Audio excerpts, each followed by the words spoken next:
नमस्कार, मी किरण Palkar. Crime diary news चॅनलमध्ये आपले स्वागत आहे. पाहूयात आजच्या ताज्या बातम्या. इचलकरंजीत प्रथमच महिला पिंक ऑटो रिक्षा सेवेचा शुभारंभ. इचलकरंजी शहरात इंद्रव्हील क्लबच्या वतीने महिलांच्या सक्षमीकरणाच्या दिशेने एक महत्त्वपूर्ण पाऊल उचलत आज प्रथमच महिला चालकांच्या ऑटो रिक्षा सेवेचे उद्घाटन मोठ्या उत्साहात पार पडला. या उपक्रमामुळे महिलांना रोजगाराच्या नव्या संधी उपलब्ध होणार असून प्रवाशांसाठीही सुरक्षित आणि विश्वासार्ह प्रवासाचा पर्याय निर्माण झाला आहे. या उपक्रमाचे उद्घाटन उपप्रादेशिक परिवहन अधिकारी विजय इंगवले व वरिष्ठ पोलीस निरीक्षक शिवाजी गायकवाड यांच्या हस्ते करण्यात आले. उद्घाटन प्रसंगी बोलताना मान्यवरांनी सांगितले की महिलांनी पारंपरिक चौकटी मोडून वाहतूक क्षेत्रात प्रवेश करणे ही काळाची गरज आहे.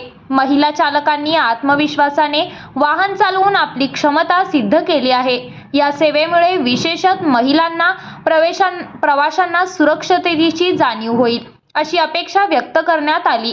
या उपक्रमासाठी संबंधित संस्थेकडून महिलांना प्रशिक्षण, परवाना आणि आर्थिक सहाय्य देखील देण्यात आले आहे.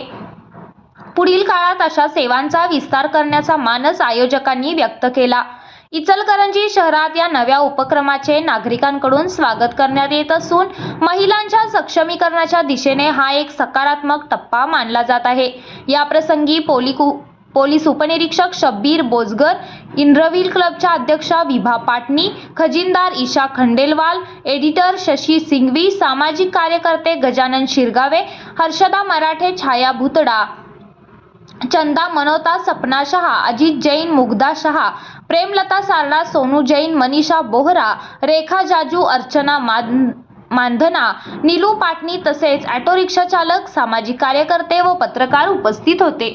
क्लब ऑफ इचलकरंजी की तरफ से इचलकरंजी में हम पहला पिंक ऑटो रिक्शा लेके आ रहे हैं जिसमें लेडी ड्राइवर रहेगी. ये हमारे लिए बहुत खुशी की बात है कि ये पहली लेडी ड्राइवर है और आप सभी का सपोर्ट लगेगा पब्लिक का कि इनको सपोर्ट करें, आगे बढ़ने का मौका दें.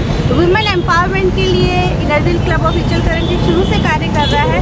हम इसी को आगे और सपोर्ट करते हैं. Thank you so much.